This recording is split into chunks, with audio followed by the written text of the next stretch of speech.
Subscribe করবেন এবং subscribe বাটনের পরে একটা বেল আইকন আছে, এখানে বেল আইকনটাকে অল সিলেক্ট করে রাখবেন, তাহলে আমার নেক্সট ভিডিওগুলোর আপডেট আপনার কাছে চলে যাবে। স্বাগতম সবাইকে। আমরা এই ভিডিওতে আমাদের আরেকটা প্রজেক্ট দেখব এখন, যে প্রজেক্টটা হচ্ছে এক্সেলের প্রজেক্ট, যেটা হচ্ছে মার্কশিট কিভাবে আমরা একটা প্রতিষ্ঠানে, স্কুল, কলেজ, ইউনিভার্সিটি, যে কোনো জায়গায় হতে পারে, মার্কশিট বের করে থাকি। মার্কশিট মানে হলো আমরা কিভাবে কাউন্ট করে থাকি যে কত নাম্বার পেয়েছে, সে অনুযায়ী কত গ্রেড পেয়েছে, সে অনুযায়ী কিভাবে পাস করেছে না ফেল করেছে, এগুলো আমরা দেখি। Average number, minimum number, maximum number কোনটা কত পেয়েছে সবগুলো আমরা কাউন্ট করে দেখবো। ঠিক আছে, চলেন আমরা একটা এক্সেলের শিটটাকে ওপেন করি। আমাদের কাছে অলরেডি একটা বানানো আছে ডেমো শিট, যেটাকে আমি মার্কশিট অফ ক্লাস 8 বলতে পারি, অথবা আপনি এখান থেকে মার্কশিট অফ ক্লাস 10 যেটা ইচ্ছা আছে সেটা বলতে পারেন। আমি আপাতত এটাকে লুকিয়ে শুধু মার্কশিট লেখাটা রেখে দিচ্ছি। ওকে, তারপর দেখেন এখানে টোটাল অপশন আছে। আমরা এখানে কি কি পাই? Serial number, name of students, Bangla, English, math, social science, science, ICT, religion, basic একটা নিয়ে আসছে। ঠিক আছে না, যে কয়টা সাবজেক্ট বেসিক আছে সে কয়টা। তারপর total mark, maximum, minimum, count, average, তারপর পার্সেন্টেজ কত বেরোছে। এভারেজ পার্সেন্টেজ দুইটা একই কথা। তো আমরা এভারেজ কীভাবে বের করবো সূত্র দ্বারা, আর পার্সেন্টেজ কীভাবে বের করবো সূত্র দ্বারা, সেটা আমি দেখাবো। আর একটা হলো রেজাল্ট, আর একটা হচ্ছে গ্রেড, পাস করেছে না ফেল করেছে কি করেছে সেগুলো আমরা এখান থেকে বের করতে পারবো। ঠিক আছে, সর্বপ্রথম আমাদেরকে এখানে কি বের করতে হবে? Total number. টোটাল নাম্বার আমরা কিভাবে বের করি? সাম করার মাধ্যমে, সাম সূত্রের মাধ্যমে। তো আমরা এখানে করি, চলেন, ইকুয়াল, তারপর দিব সাম। সাম করার পর আমরা এখানে ব্র্যাকেটটাকে ওপেন করব। ওপেন করার পর এখান থেকে বাংলা থেকে নিয়ে রিলিজিয়ন পর্যন্ত আমরা সিলেক্ট করলাম। করার পর আমরা ব্র্যাকেট ক্লোজও করতে পারি, নাও করতে পারি, আপনার ইচ্ছা। ক্লোজ করতে চাইলে ক্লোজ করবেন, কিন্তু ক্লোজ করার সময় অবশ্যই মনে রাখতে হবে যে আমরা কয়টা সূত্র ব্যবহার করতেছি আর কয়বার আমাকে ক্লোজ করা লাগবে। ঠিক আছে, যতগুলো ব্র্যাকেট ওপেন করবেন ততগুলো ব্র্যাকেট ক্লোজও করা লাগবে। ওকে, একদম হিসাব রেখে করবেন, নাহলে এরর দিবে আপনাকে। টোটাল আমরা করলাম, টোটাল আমাদের বের হয়ে গেল। এইটা হচ্ছে আমাদের এই সাবজেক্টে, এই কয়টা সাবজেক্টের টোটাল, যেটা আলী নামের স্টুডেন্ট পেয়েছে। এরপর আমরা ম্যাক্সিমাম বের করব কিভাবে? ইকুয়াল দেব, লিখবো ম্যাক্স, তারপর এখানে এই আমরা ব্র্যাকেট ওপেন করব। করার পর বাংলা থেকে নিয়ে আমরা রিলিজিয়ন পর্যন্ত সিলেক্ট করব। তারপর এখানে ব্র্যাকেটটা ক্লোজ করব, এন্টার হিট করব। 90 ম্যাক্সিমাম নাম্বার এখানে কোনটা আছে? সেটা হচ্ছে 90 আছে ম্যাক্সিমাম, মানে সর্বোচ্চ সে মার্ক যেটা পেয়েছে সেটা হচ্ছে 90 পেয়েছে। তারপর এখানে মিনিমাম নাম্বার বের করবো, equal M I N min, equal M I N min, মিনিমামের সূত্র, ব্র্যাকেটও করবো ওপেন। তারপর বাংলা থেকে নিয়ে রিলিজিয়ন পর্যন্ত আমরা সিলেক্ট করব, ব্র্যাকেট ক্লোজ করব, এন্টার হিট করব। সর্বনিম্ন সে পেয়েছে 80, তো এখানে চলে আসছে মিনিমাম নাম্বার 80।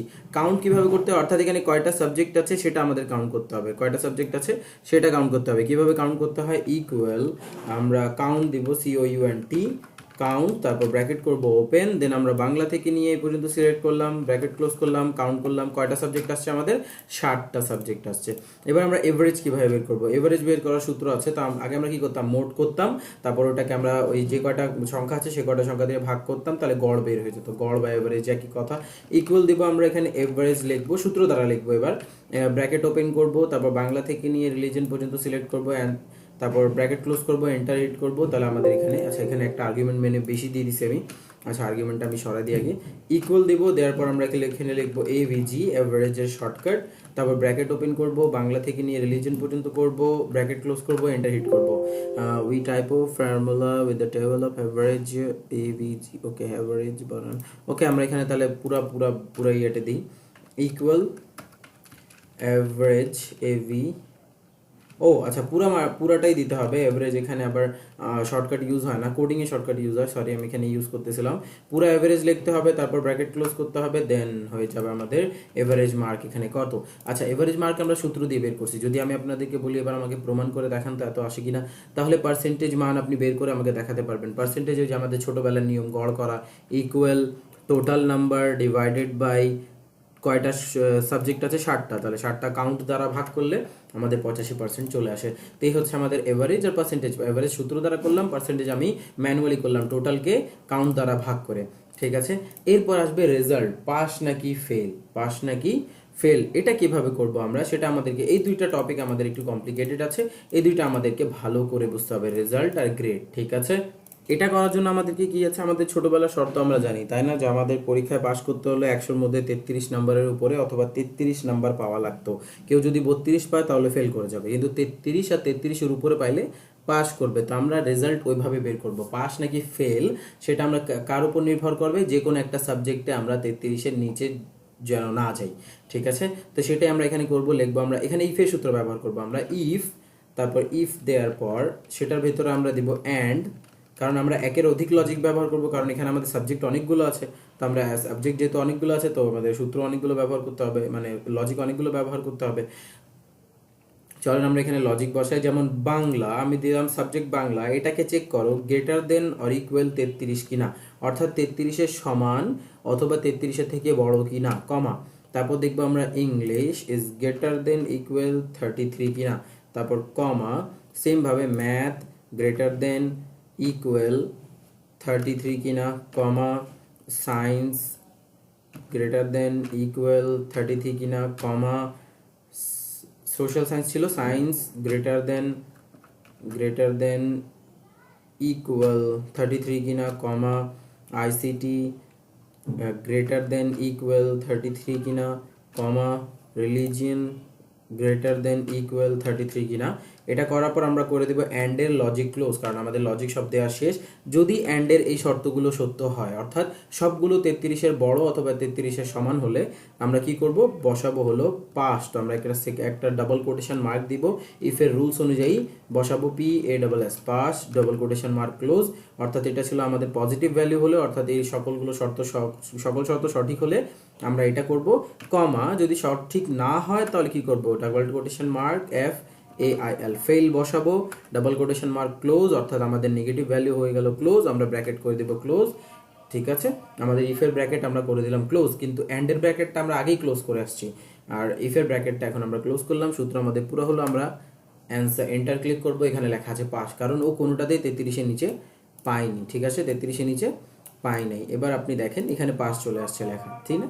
আচ্ছা, তারপর দেখেন কোনোটাতে ফেল আসবে কি না সেটা আপনি কিভাবে বুঝবেন, সেটা আপনি বুঝবেন কোনোটাতে 33-এর নিচে আসতেছে কিনা, একটু পরে আমি আপনাদেরকে ওটা দেখাবো। ওকে, এবার আমরা গ্রেড কাউন্ট করব। গ্রেড কিভাবে কাউন্ট করে, ধরেন আপনার কেউ 80-র উপরে পাইলো, তাহলে সব A+, 80 অথবা 80-র উপরে A+। তারপর 70 থেকে 80 পর্যন্ত, 75 থেকে 80 পর্যন্ত ধরেন আপনার A, আর 70 থেকে 75 পর্যন্ত A-। আর তারপর হলো কি আপনার 65 থেকে 70 পর্যন্ত, আপনার 65 থেকে 69 বা 69 পর্যন্ত আপনার হলো বি। আর তারপর হলো 60 থেকে 65 পর্যন্ত হলো বি, বি শুধু B+, তারপর B-। আর তারপর 55 থেকে 60 পর্যন্ত হলো আপনার B-। এভাবে করে গ্রেড কমতে থাকে, তাই না? তো আমরা সেভাবে কাজ করব যেভাবে আমাদেরকে দরকার। আমরা কি করব, তো সে কত পার্সেন্টেজ পেয়েছে, সে কত পার্সেন্ট মার্ক পেয়েছে সেটার উপর গ্রেড নির্ভর করে। অর্থাৎ আমি এখানে দেখবো না A+ পেয়েছে কি না, কোনোটাতে ছুটেছে কি না, এগুলো দেখবো না। ঠিক আছে, আমি দেখবো সে পার্সেন্টেজ কত পেয়েছে, পার্সেন্টেজ সে যত পেয়েছে সে অনুযায়ী তার রেজাল্ট হবে। আর যদি আপনি সাবজেক্ট ওয়াইজ করেন তাহলে সাবজেক্ট ওয়াইজ লজিক আলাদা হবে, আমি পার্সেন্টেজ ওয়াইজ করতেছি, সে অনুযায়ী আমাদের লজিক এখানে আলাদা হবে। সর্বপ্রথম আমাদেরকে কি চেক করতে হবে, সে কোনোটাতে 33-এর উপরে পাইছে কিনা, 33-এর নিচে পাইছে কিনা। ঠিক আছে, এখানে প্রথম শর্ত হচ্ছে আমাদের গ্রেড দেওয়ার উপরে। গ্রেড তো প্রথম কথা, গ্রেড আমরা দেখবোই না যদি সে ফেল করে। কোনো একটা সাবজেক্টে যদি 33-এর নিচে পেয়ে যায় তাহলে তো আমরা গ্রেড আর দেখতেই যাব না তার, কারণ সে অলরেডি ফেল হয়ে গেছে। ঠিক আছে, তো প্রথম শর্ত আমাদের সেটা। তো আমরা এখন ইফের ভেতরে ইফ কিভাবে ব্যবহার করে এটা করা যায় সেটা দেখব। ইকুয়াল ইফ দেখার পর সর্বপ্রথম আমাদের শর্ত হবে, আমাদেরকে দেখতে হবে এই যে রেজাল্ট নামের যে সেল আছে এখানে কি লেখা আছে, পাস নাকি ফেল। যদি এখানে লেখা থাকে রেজাল্ট নামের সেলের ইকুয়াল টু, আমাদের এখানে কি চেক করতে হবে, রেজাল্ট সমান সমান, এই রেজাল্টের সেলে এসে আমরা দেখব ইকুয়াল টু, যদি লেখা থাকে পাস, যদি লেখা থাকে ফেল তাহলে আমরা এক্সিকিউট করব না, কিন্তু যদি লেখা থাকে পাস তাহলে আমরা কি করব, সেকেন্ডটাতে যাব। যদি লেখা থাকে পাস তাহলে আমরা সেকেন্ড ভ্যালুতে যাব, কি করব, সেকেন্ড ভ্যালুতে করতে যাব। কিন্তু সেকেন্ড ভ্যালু আমরা কি করব, সেকেন্ড ভ্যালু অবশ্যই আমাদেরকে কি করতে হবে, যদি লেখা থাকে পাস তাহলে আমরা সেকেন্ডে যাব। সেকেন্ড করতে আমরা কি করব, লিখে দিব আমরা এখানে পাস। ঠিক আছে, যদি আমরা এখানে লিখে দিই, সরি আমরা এখানে ভুল করেছি। সেকেন্ড ভ্যালু যদি লেখা থাকে ফেল, অর্থাৎ রেজাল্ট যদি লেখা থাকে ফেল, আমরা কি করবো, আচ্ছা আমি শুরু থেকে একটু দেখাই, কনফিউজ হয়ে যাবে নাহলে। আচ্ছা, ইফ এখানে যদি হয়, আমরা ইফের মধ্যে বলবো যদি রেজাল্টে এসে দেখো, যদি রেজাল্টের সেল সমান সমান লেখা থাকে ফেল, অর্থাৎ এই যে শব্দটা আছে যদি লেখা থাকে ফেল, আমরা ডাবল কোটেশন মার্কের ভেতরে দিলাম, কারণ ডাবল কোটেশন মার্কের ভেতরে না দিলে সে বুঝতে পারবে না ওখানে কি লেখা আছে, কারণ আমরা অ্যালফাবেটিক যে মানগুলো আছে সেগুলো ডাবল কোটেশন মার্কের ভেতরেই আমাদের দেওয়া লাগে। ঠিক আছে, ওকে। তারপর এই লজিকটা সে দেখবে যে ওইখানে লেখা আছে কিনা ফেল, যদি না থাকে তারপর সে আগে বাড়বে। পাস লেখা থাকলে আগে বাড়বে, ফেল থাকলে সে সোজা এখানে লিখে দিবে এফ। যদি এখানে থাকে ফেল তাহলে ট্রু ভ্যালুতে সে লিখে দিবে এফ। নেগেটিভ ভ্যালু আমরা বসাবো না, নেগেটিভ ভ্যালুর জায়গায় আমরা বসাবো আবার ইফ। কেন বসাবো ইফ? এবার দেখেন, এবার যে আমরা যাব পার্সেন্টেজে, পার্সেন্টেজ 85 লেখা আছে এখানে, বাট আমরা পার্সেন্টেজ কাউন্ট করব গ্রেটার দেন অর ইকুয়াল 80। যদি percentage mark greater than or equal 80 হয় তাহলে তুমি তাকে দিবা এ প্লাস।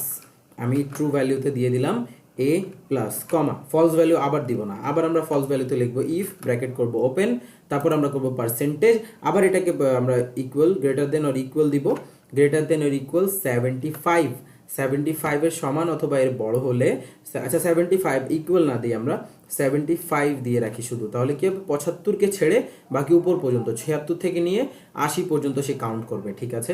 80 পর্যন্ত যে সে যদি থাকে, আমাদের 80 পর্যন্ত যদি দিতে চাই তাহলে এখান থেকে 80 সরাই দিতে হবে। আমরা এখানে 80 পর্যন্ত, ও 80 তো এ প্লাসই আছে, ঠিকই আছে, তাহলে 79 পর্যন্ত আমাদের এ চলবে, তাহলে আমরা 75 থেকে 79 পর্যন্ত নেই, তাহলে এখানে আমাদের ইকুয়াল হবে, ঠিক আছে। 75 থেকে 75 এবং 75-এর উপর থেকে 79 পর্যন্ত যদি সে কোনো গ্রেড আমাদের এখানে দেখতে পারে পার্সেন্টেজে, তাহলে সে তাকে দিবে এ, কি দিবে এ, কমা, তারপর সে আবার বসাবে ইফ, কারণ সে পজিটিভ ভ্যালু এখন লিখবে না, কারণ পজিটিভ ভ্যালু আমরা লিখবো না, পজিটিভের জায়গায় আমরা আবার তাকে একটা অপারেশন দিব যদি এটা সত্য না হয়। যদি এটা সত্য না হয় তাহলে মিথ্যায় গিয়ে সে আবার একবার চেক করবে, কি চেক করবে চলেন দেখি। আমরা আরেকবার চেক করব পার্সেন্টেজ, পার্সেন্টেজে দেখব গ্রেটার দেন অর ইকুয়াল আমাদের 80 আছে কি না, এই গ্রেটার দেন অর ইকুয়াল আমাদের 80 আছে কিনা, অথবা 70 আছে কিনা, 70 অথবা 70-এর 74 পর্যন্ত, 70 থেকে 74 পর্যন্ত যদি কেউ পায় তাহলে আমরা তাকে দিব হলো এ মাইনাস, ঠিক আছে। পজিটিভ ভ্যালুতে আমরা বসাবো, কমা দিলাম পজিটিভ ভ্যালু, এখানে একটা আর্গুমেন্ট মিসিং আছে, আমি ভুলে অন্য জায়গায় ক্লিক করে দিয়েছিলাম। পজিটিভ ভ্যালুতে এ বসবে, কমা, আবার নেগেটিভ ভ্যালু দিব না, ইফ বসাবো, ব্র্যাকেট ওপেন করব, ব্র্যাকেট ওপেন করার পর আবার আমরা পার্সেন্টেজ চেক করব, এটাকে বলবো গ্রেটার দেন অর ইকুয়াল 65, 65 হলে যদি এটা শর্ত হয় তাহলে আমরা কি দিব ভ্যালুতে আমরা দিব হলো বি প্লাস, ঠিক আছে, বি প্লাস, তারপর নেগেটিভ ভ্যালু আবার আমরা ইফ দিই, ইফ ব্র্যাকেট ওপেন করলাম, করার পর আবার আমরা পার্সেন্টেজ চেক করব, পার্সেন্টেজ চেক করার পর ইকুয়াল গ্রেটার দেন দিব 60, অর্থাৎ 60 থেকে নিয়ে 64 পর্যন্ত যদি কেউ পায় তাহলে আমরা তাদেরকে ট্রু ভ্যালুতে কি দিব বি, শুধু দিব বি, শুধু দিব বি, ঠিক আছে। তারপর পজিটিভ ভ্যালু আবার ইফ ওপেন করব, নেগেটিভ ভ্যালুতে আবার আমরা আরেকবার অপারেশন রান করাবো, percentage is greater than or equal, যদি সে পায় কত, আমরা 60 পর্যন্ত গিয়েছিলাম, 55 পর্যন্ত যাব, 55, তাহলে আমরা দেখব কি 55 থেকে 59 পর্যন্ত সে যদি পায়, ট্রু ভ্যালুতে হবে হলো বি মাইনাস, হবে না, আমি আপনাদেরকে সি দিয়ে দিই, বি সি, ঠিক আছে। তারপর হলো আপনার আবার আমরা অন অফ করব, এটা কমা দিব, কমা দেওয়ার পর ফলস ভ্যালুতে আবার একটা অপারেশন রান করাবো, percentage is greater than equal, যদি আমাদের 50 হয়, যে 50 থেকে 54 পর্যন্ত, কারণ 55 তো এই যে আগের ভ্যালুতে নিয়ে নিছে, ইকুয়াল মানে কি 55 নিতে হয়, আচ্ছা 50 পর্যন্ত দিব, 50 থেকে 54 পর্যন্ত যদি সে পায় তাহলে আমরা তাদেরকে দিব হলো ডি দিব, হ্যাঁ ডি দিয়ে দিই, ডি, 50 থেকে পজিটিভ ভ্যালুতে আমরা দিব ডি, তারপর কমা দেওয়ার পর আবার আমরা ট্রু ফলস ভ্যালু দিব, ফলস ভ্যালুতে আবার আমরা পার্সেন্টেজ দিব, percentage is greater than or equal, হবে আপনার 50 আমরা দিয়েছি, তাহলে আমরা দিব আবার 40 থেকে 49 পর্যন্ত যদি কেউ পায়, এবার আমি 5 পার্থক্য রাখিনি, এবার আমি রেখেছি 40, 10-এর পার্থক্য, 40 থেকে 49 পর্যন্ত যদি কেউ পায় তাহলে আমরা তাকে দিয়ে দিব ই, সে ই পেয়েছে, ঠিক আছে, রেজাল্টে। আর তারপর আমরা লাস্টে যে ভ্যালু দিব, এই ভ্যালুটা হবে ইফ সে যদি পার্সেন্টেজে 33-এর বেশি, গ্রেটার দেন অর ইকুয়াল 33, এটা থেকে 39 পর্যন্ত সে যদি কোনো কিছু পায় তাহলে আমরা দিব হলো ই, বা ই না, আমরা কি দিয়ে দিব, ও না সরি, এখানে ই হবে না, আমরা এর উপর থেকে, আচ্ছা এর উপর থেকে আমরা 33 থেকে নিয়ে 40 পর্যন্ত পুরাটাই ই দিব, ঠিক আছে, 33 থেকে 40 পর্যন্ত পুরাটাই ই দিয়ে দেবো। তাহলে আমরা এখানে আপাতত এটা কাটার পর এখানে লিখে দিই হলো 33। এটা আপনারা স্কুলে গেলে বা অন্যভাবে গেলে বুঝতে পারবেন, আমি আপাতত এটাকে আপনাকে দেখা দিচ্ছি কীভাবে লজিকটা কাজ করে। ইফ দিয়ে এবার আমরা 33 পর্যন্ত করে নিলাম, এবার আমরা দিব কেউ যদি ইফ আচ্ছা, আমরা পজিটিভ ভ্যালু দিলাম, কি হলো যে 33 থেকে উপরে পেলে কি হবে, 33 এবং 33 থেকে উপরে পেলে হবে ই, ঠিক আছে। এবার আমরা দিব আমাদের নেগেটিভ ভ্যালু। নেগেটিভ ভ্যালু কেন দিব? নেগেটিভ ভ্যালু এই জন্য দিব কারণ পজিটিভ ভ্যালু সব ঠিক হয়ে গেছে, অর্থাৎ 33 পর্যন্ত পার্সেন্টেজ যদি তার না আসে তাহলে অবশ্যই কি লেখা আসবে, ফেল। আমরা এফ দিয়ে দিব, ঠিক আছে, ব্র্যাকেট করে দেবো ক্লোজ, কিন্তু কয়টা ইফ দিয়েছি সে কয়টা অনুযায়ী ব্র্যাকেট এখানে ক্লোজ করতে হবে, ঠিক আছে। আমরা এখানে যে কয়টা ইউজ করেছি সেই কয়টার ব্র্যাকেট আমরা ক্লোজ করে দিয়েছি। যদি আপনি না করতে চান তাহলে একটা ব্র্যাকেটও ক্লোজ করার দরকার নেই, ঠিক আছে, কি নাহলে অনেক বড় ভুল হয়ে যাবে এখানে, ঠিক আছে। এন্টার হিট করলাম, দেখেন এ প্লাস চলে আসছে, কারণ কি তার 85-এর উপরে ছিল। যদি আমি 66 করি তাহলে দেখেন এখানে বি প্লাস চলে আসছে, ঠিক আছে। আচ্ছা, এটা কিভাবে দেখতে পারবো এখন আমি দেখাচ্ছি আপনাদেরকে। ওকে, 85 হলো। ওকে, এই হচ্ছে আমাদের গ্রেডের মানদণ্ড। কিভাবে করলাম, এই যে সূত্রটা এখানে লেখা আছে দেখেন, আমরা প্রথমে রেজাল্টের ঘরে গিয়ে রেজাল্টকে চেক করলাম যে সেটাতে ফেল লেখা আছে কিনা। যদি ফেল থাকতো তাহলে আমরা আগে এফ প্রিন্ট করতাম, পরের অপারেশনগুলো আমাদের রান করা লাগতোই না। যদি ফেল না থাকে তারপর আমরা আবার করব। এবার আসো পার্সেন্টেজের সেলে। পার্সেন্টেজের সেলে আসার পর এখানে এসে বলো আমাকে যে পার্সেন্টেজ 80-র উপরে অথবা সমান আছে কিনা। যদি 80-র উপরে অথবা সমান হয় তাহলে দাও এ প্লাস, যদি 75-এর উপরে অথবা সমান হয় তাহলে দে এ, যদি ইফ পার্সেন্টেজ 70 থেকে 74 পর্যন্ত হয় তাহলে দাও এ। এ এখানে দুইবার চলে আসছে। আচ্ছা, এখানে এ মাইনাস হবে এ এবং এ মাইনাস হবে এ প্লাস এ মাইনাস। ওকে, এ মাইনাস। আর যদি 65 থেকে বড় 69 পর্যন্ত হয় তাহলে দাও বি প্লাস। তারপর 60 থেকে নিয়ে 64 পর্যন্ত হয় তাহলে দাও বি। আর 55 থেকে বড় হলে দাও সি। 50 থেকে বড় হলে দাও ডি। 33 থেকে 49 পর্যন্ত যদি হয় তাহলে দাও ই। আর যদি এগুলা কোনোটাই সত্য না হয়, যদি সে 32 পেয়ে যায় বা নিচে পেয়ে যায় তাহলে এখানে দিয়ে দাও সোজা এফ। যদি কোনো কারণে এই এফটা কাজ না করে তাহলে এই এফটা কাজ করবেই করবে, ঠিক আছে। তাহলে কোনোভাবেই মিস হওয়ার চান্সেস নাই। এন্টার হিট করলাম, এ প্লাস চলে আসলো। এবার আপনি দেখেন কিভাবে এই কাজটা হলো, ঠিক আছে। এই কাজটা হলো এভাবেই, মানে প্রত্যেকটা ধাপে ধাপে সে অপারেশনটা রান করলো। এবার আমরা কি করব, ম্যাজিক্যাল স্টেপ, যেটা আমি গত ভিডিওতে দেখিয়েছি। জাস্ট টোটাল নাম্বার একটা করলাম, এবার বাকিগুলো আমার আর করা লাগবে না। আমি জাস্ট এই সেলটাকে ধরবো, এই যে ডান দিকে এনে আমি যদি একটু জুম করি, এই যে দেখেন টোটাল নাম্বার এখানে লেখা আছে। যদি আমরা এইটাকে ধরি, এই সেলটাকে ধরি, ধরার পর এই যে এখানে ডান পাশে একটা ছোট্ট বক্সের মতো বর্গাকার দেখা যাচ্ছে, এটাকে মাউসের লেফট বাটন ক্লিক করে যদি টেনে নিচের দিকে নিয়ে আসি তাহলে আমাদের অটোমেটিক পুরো সূত্রটা এই জায়গায় বসে পড়বে। অর্থাৎ প্রত্যেকটা ঘরে এবার সূত্র বসে পড়ছে। এখন ম্যাজিক কি? ম্যাজিক হলো এই সূত্র এই রো বরাবর যে সংখ্যা আছে এই সংখ্যা নিয়েই বসছে। দেখেন নাম্বারে পার্থক্য আছে, নাহলে তো সবই নাম্বারই আসতো, ঠিক আছে না। ম্যাক্সিমামের ক্ষেত্রেও সেম, ধরে ড্রপ করে দিব নিচে, ক্লিক করে ড্রপ করব নিচে। কাউন্টের ক্ষেত্রেও সমান, ক্লিক করে ড্রপ করব নিচে ক্ষেত্রে। এভারেজের ক্ষেত্রেও সমান, ক্লিক করে ড্রপ করব। তারপর এখানে দেখেন পার্সেন্টেজের ক্ষেত্রে আমাদের সমান আছে, ড্রপ করব নিচে। পাস বা ফেলের ক্ষেত্রে আমাদের সমান আছে, ড্রপ করব নিচের দিকে। আর এখান থেকে ধরে আমরা ড্রপ করব নিচের দিকে। তো এইভাবে আমরা কি করতে পারি, ইজিলি একটা মার্কশিট অনেক ইজি ওয়েতে বানিয়ে নিতে পারি, ঠিক আছে। তো এই হচ্ছে আমাদের মার্কশিটের কাজ। আর মার্কশিট কীভাবে বের করতে হয় দেখেন, এখানে কত আসছে, এখানে আসছে হলো 52। সে পার্সেন্টেজ কত পেয়েছে, 52। কিন্তু কেন ফেল হয়ে গেল, এই যে কোনো একটাতে সে হয়তো এই যে কোনো একটাতে সে হয়তো 32-এর নিচে পেয়েছে। আমি এখানে একটা কাজ করি, কন্ডিশনাল ফরম্যাটিং দিয়ে যেগুলো 32-এর নিচে আছে সেগুলোকে আমি রেড মার্ক করে দিই, অর্থাৎ লেস দেন 33 দিয়ে দিই। তাহলে যেগুলো সেগুলো 33-এর নিচে আছে, অর্থাৎ 33ও না 33-এর উপরেও না, 32 থেকে নিয়ে 0 পর্যন্ত আছে, সেগুলো রেড মার্ক হয়ে যাবে। অর্থাৎ দেখেন যেগুলো রেড মার্ক হয়েছে সেগুলো সেলের মধ্যে কি আসছে, ফেল আসছে। এবার আমি এটাকেও একটা দিয়ে দিই, যে কন্ডিশনাল ফরম্যাটিংয়ে গিয়ে বলবো যে ইকুয়াল টু, যদি টেক্সট কন্টেন্ট বা ইকুয়াল টু যদি লেখা থাকে হলো এফ, যদি চলে আসে এফ সেগুলোকে করে দাও রেড। দেখেন এখানে যেগুলো এফ আছে সেগুলো রেড হয়ে গেছে। তো এভাবে আমরা কি করতে পারি, রেজাল্ট রেডি করতে পারি। আমাদের যেই সাবজেক্ট হোক, যেই স্টুডেন্ট হোক, যারই হোক, আমরা রেজাল্ট কি করতে পারি, রেডি করে নিতে পারি। এই হচ্ছে আমাদের মার্কশিট বের করার উপায়, ঠিক আছে। তো এটা আপনাদের প্র্যাকটিসের জন্য থাকবে, আপনারা অবশ্যই এটাকে প্র্যাকটিস করবেন এবং সর্বোত্তম চেষ্টা করবেন যেন প্রত্যেকটা ঘরকে আপনি ভালো মতো বোঝেন। এবং যদি সূত্র বুঝতে কোনো কষ্ট হয় তাহলে এই শিটটা আমি আপনাদেরকে প্রোভাইড করব।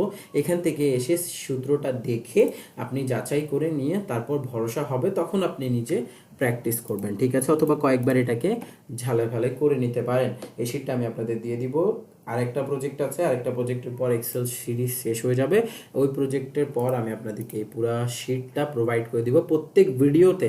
এই যে যতগুলো প্রজেক্টের ভিডিও গেছে প্রত্যেকটা ভিডিওতে আমি এই শিটটা আপনাদেরকে লিঙ্ক আকারে প্রোভাইড করে দিব, আপনারা সেখান থেকে ডাউনলোড করে নিতে পারবেন। ওকে, তো এই ভিডিওতে এই পর্যন্তই থাকবে। মার্কশিট করবেন, দোয়া রাখবেন আমার জন্য।